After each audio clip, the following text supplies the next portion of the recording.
Good morning, students. We are studying Chapter 2 Rights in Indian Constitution.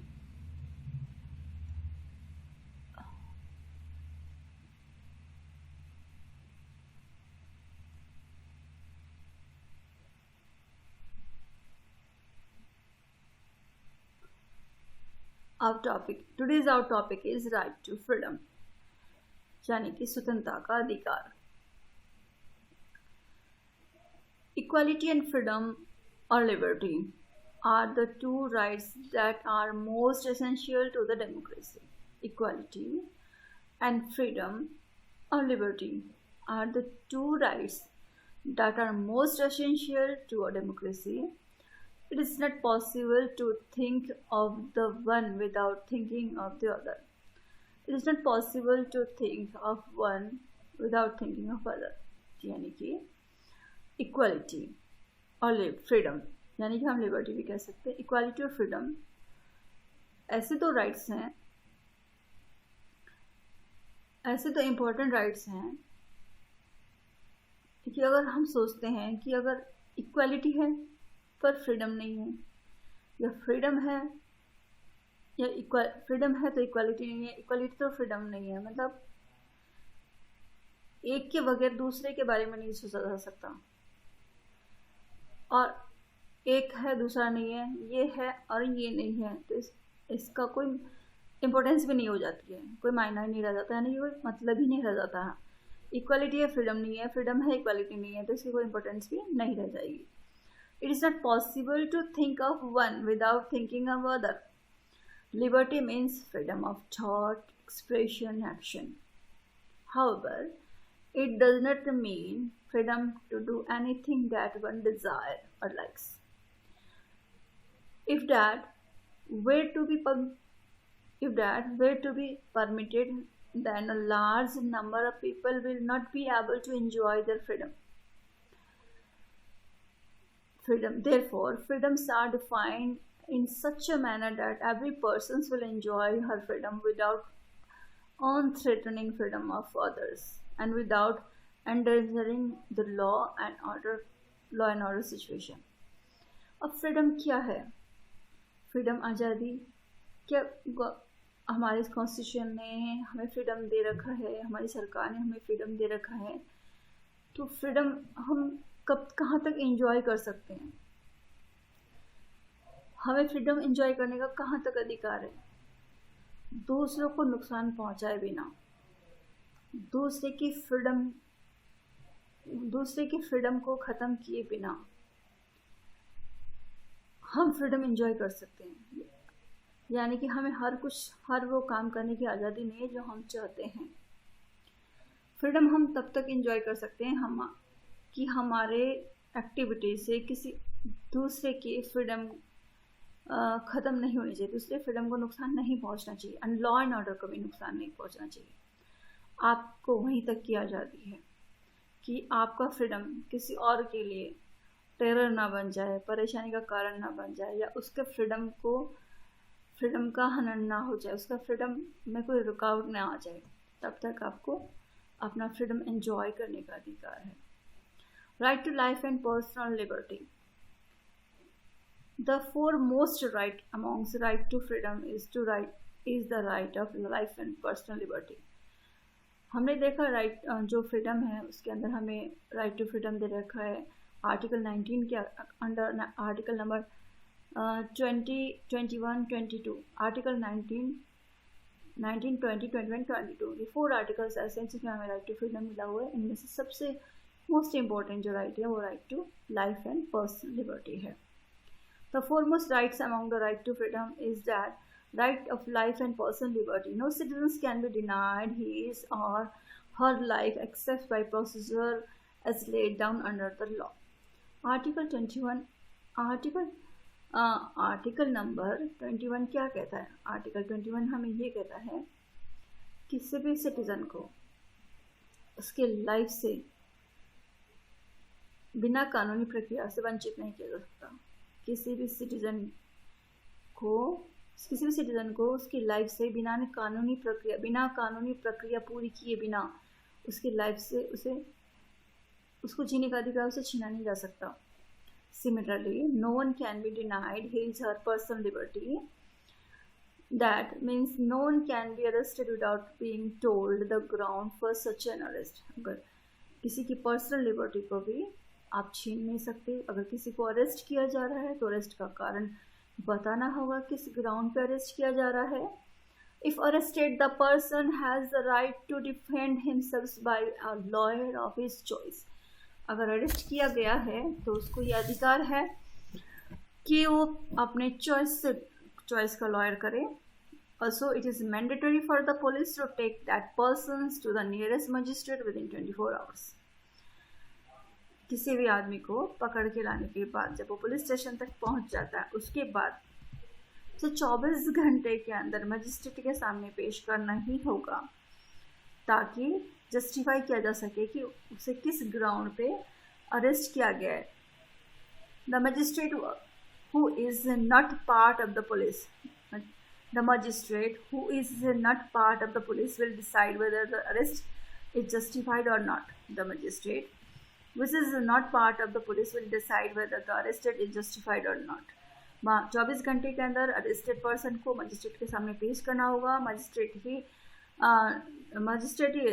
Justice करेगा कि उसे जो अरेस्ट किया गया है वो सही, वो अरेस्ट करना भी था या नहीं था, यानी कि जस्टिफाइड है या नहीं है। This right is not just confined to a guarantee against taking away of an individual's life, but has wider application. Various judgments of Supreme Courts have expanded the scope of this right. The Supreme Court has ruled that this right also includes right to life, right to live with human dignity, free from exploitation. ये right article number 31 है, जो article number 21 है, right to life. ये बहुत ही expanded है, इसमें बहुत सारी चीज़ें इंक्लूड की गई है, और इसमें एक डिग्निफाइड लाइफ, डिग्निटी के साथ हमारा जीने का अधिकार है वो इसके अंदर इंक्लूडेड है, जहाँ पर किसी का एक्सप्लॉयटेशन नहीं हो रहा हो। The court has held that right to shelter and livelihood is also included in the right to life, because no person can live without the means of living, that is the means of livelihood. The court has held that right to shelter and livelihood is also included in right to life.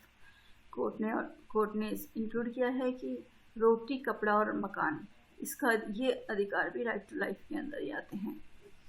तो ये पाने का भी हमारा अधिकार होता है, क्योंकि इसके बिना हम लाइफ के बारे में सोच नहीं सकते। प्रिवेंटिव डिटेंशन, अपराध करने से पहले ही अपराधी को अपराध करने से रोकने के लिए प्रिवेंटिव डिटेंशन लगाया जाता है, यानी कि किसी अपराध करने से पहले ही अपराध करने से रोकने के लिए अरेस्ट कर लिया जाता है, वही हम जिसे प्रिवेंटिव डिटेंशन कहते हैं। सपोज कीजिए आपके एरिया में कोई बड़ी पर्सनालिटी आ रही है, और एरिया में कुछ लोग ऐसे हैं जो जिन पे हमें शक है कि वो कुछ ना कुछ गलत कर सकते हैं, तो हाँ, उन्हें गलत करने से पहले ही उन्हें पकड़ कर कुछ टाइम के लिए अरेस्ट करके रख लेते हैं, ताकि उस तरह की एक्टिविटी ना हो जाए। और वही प्रिवेंटिव डिटेंशन है, अपराध करने से पहले ही अपराधी को अरेस्ट करके रख लेना। Ordinarily, a person would be arrested after he or she has reportedly committed some offense. साधारणतः यही होता है कि अगर कोई आदमी कोई ऑफेंस करता है, कोई अपराध करता है, तो उसे पकड़ के जेल में डाल दिया जाता है। However, there are exceptions of this. Sometimes a person can be arrested simply out of an apprehension that he or she is likely to engage in unlawful activity and imprisoned for some time without following the above mentioned procedure. अगर कभी सरकार को लगता है कि कोई व्यक्ति unlawful activity कर सकता है, तो अपराध करने से पहले ही उसे अरेस्ट करके जेल में डाल दिया जाता है। अगर इस तरह से प्रिवेंटिव डिटेंशन में किसी को अरेस्ट किया गया है, तो 24 घंटे के अंदर जो मजिस्ट्रेट के सामने पेश करने वाला जो है वो यहाँ पर लागू नहीं होता है, क्योंकि अगर 24 घंटे के अंदर ही मजिस्ट्रेट के सामने पेश करना है तो उसे अरेस्ट ही क्यों किया गया।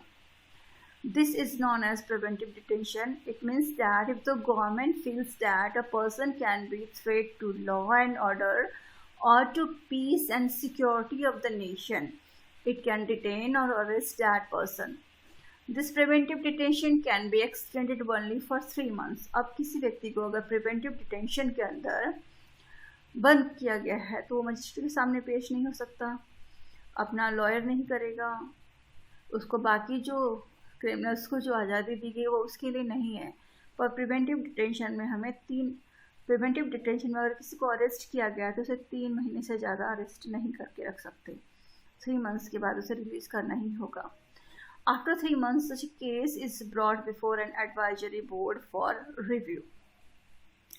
On the face of it, preventive detention looks like an effective tool in the hand of government to deal with anti-social elements and subversives. But this provision has often been misused by the government. Many people think that there must be a greater safeguard in this law so that it may not be misused against peoples for reasons other than that which are really justified. Preventive detention को जिस मकसद से बनाया गया था कि anti social elements जो हैं वे काबू पाया जा सके, पर सरकार ने कई बार इसका मिसयूज़ किया है। अगर हम देखते हैं कि इमरजेंसी पीरियड में जब इंडिया में इमरजेंसी लगा था तो गवर्नमेंट ने इस प्रोविजंस का बहुत ही इनजस्टिफाइड यूज़ किया। इसीलिए इस बात को बार बार उठाया जाता है कि यहाँ पर कुछ प्रिवेंटिव डिटेंशन को सेफ गार्ड्स का इस्तेमाल किया जाए ताकि सरकार इसका मिसयूज़ ना करे। In fact, there is a clear tension between right to life and personal liberty and the provisions of preventive detention. Right to life और personal liberty और preventive detention एक दूसरे के बिल्कुल अपोजिट हैं। Preventive detention right to life और personal liberty दोनों को चैलेंज देता है।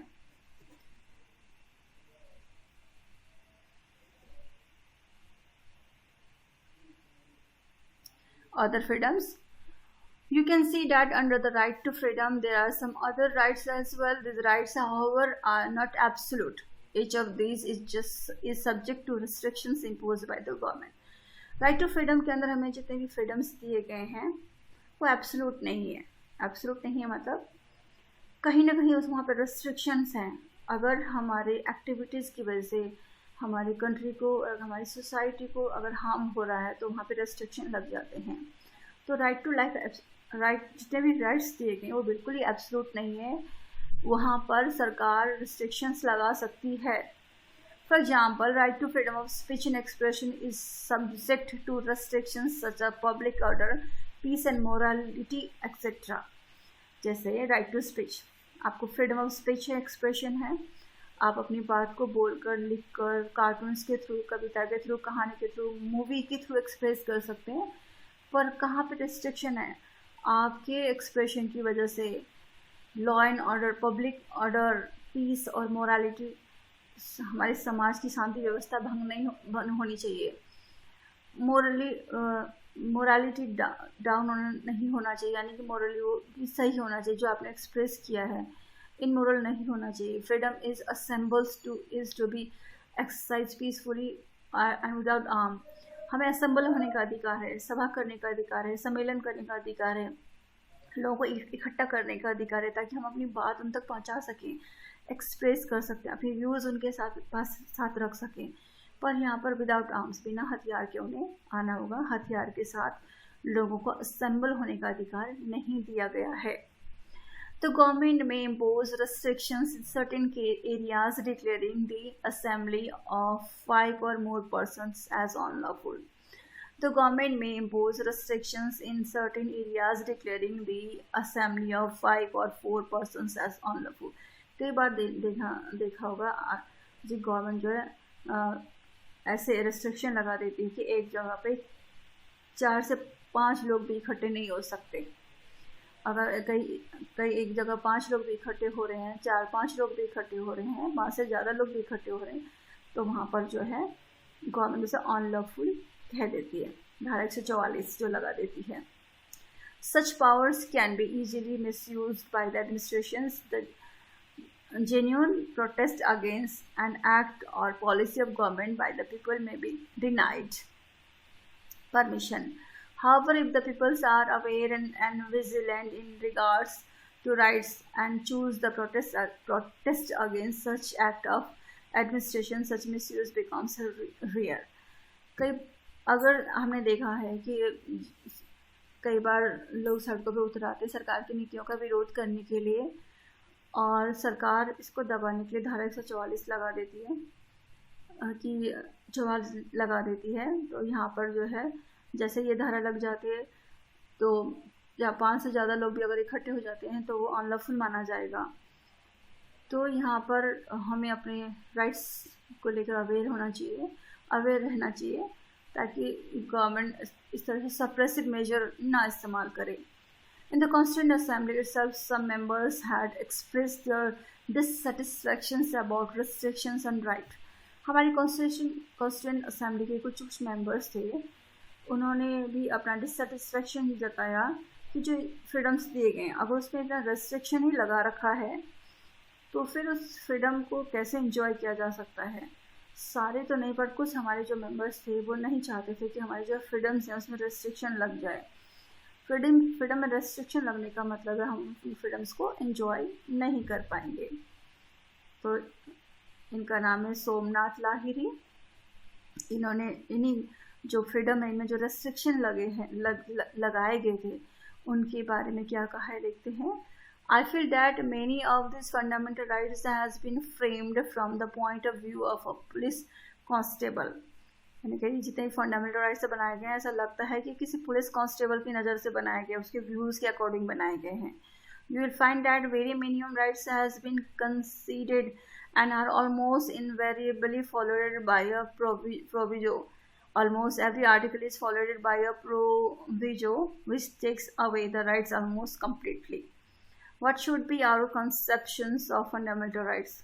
We want to incorporate every one of those rights which our people want to get. इनका कहना था कि हमारे जितने फंडामेंटल राइट्स हैं ऐसा लग रहा है कि इन्हें किसी कांस्टेबल की नज़र, पुलिस कांस्टेबल की नज़र से बनाया गया है। सभी राइट्स में तो रेस्ट्रिक्शन लगाए गए हैं, तो ऐसे राइट्स को लोग इंजॉय नहीं कर पाएंगे। तो बच्चों कल के टॉपिक में हम यहाँ से पढ़ेंगे राइट टू एक्यूज्ड। आज के लिए इतना ही। Thank you so much.